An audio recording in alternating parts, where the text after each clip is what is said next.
বিয়ের পর একটা মেয়ের জীবন কেমন হবে সেটা নির্ভর করে তার স্বামীর ওপর।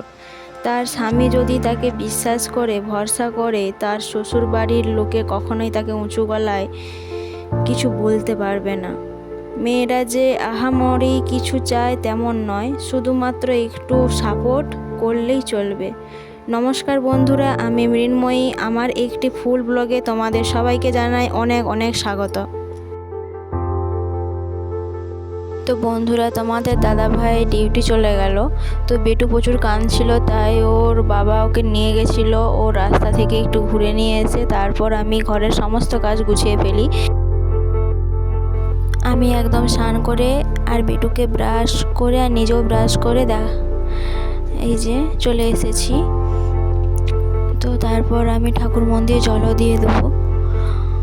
আর শরবত একটু করে রেখেছিলাম তোমার দাদাভাইয়ের জন্য, তো আমিও আর বেটু করে একটু খেয়ে নিয়েছি। তো বেটুকে মুড়ি খাওয়াতে হতো, তাই আমি আর বেটু করে মুড়ি খেতে বসে পড়েছিলাম।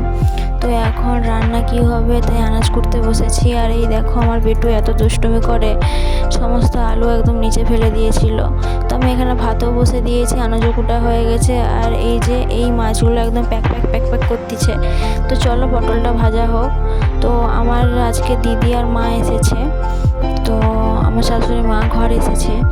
তো এই যে তাদেরকে শরবত আর মুড়ি দিয়ে আমি মাছটা ভেজে নিয়েছি। তো তারপর বেটুকে স্নান করে একদম খাইয়ে দিলাম।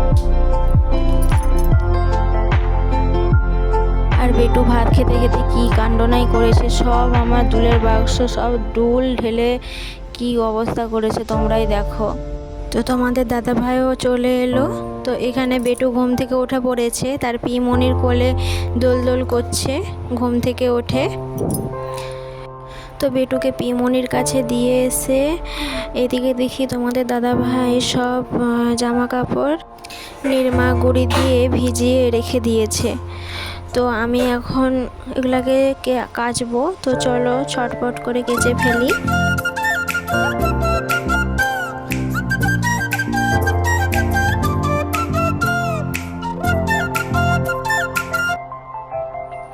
আমার আজকের সঙ্গী চলে এসেছে, তো চলো তার মাথাটা আমি চিরুনি করে দেই আর ভালো করে সিঁদুর পরিয়ে দেবো।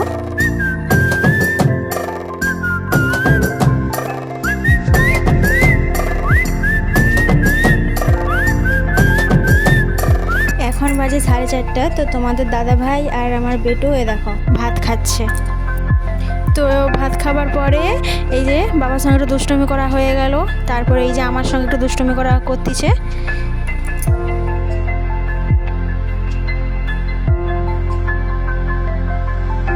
তো আমার সোনামাকে এই যে বাইরে একটু ঘুরু ঘুরু করাতে নিয়ে এসেছি। তো শুধু বলতেছে বাইর ঘুরু ঘুরু করতে যাবে, তো এই যে নিয়ে চলে এসেছি। তো হ্যালো বন্ধুরা, তো আমি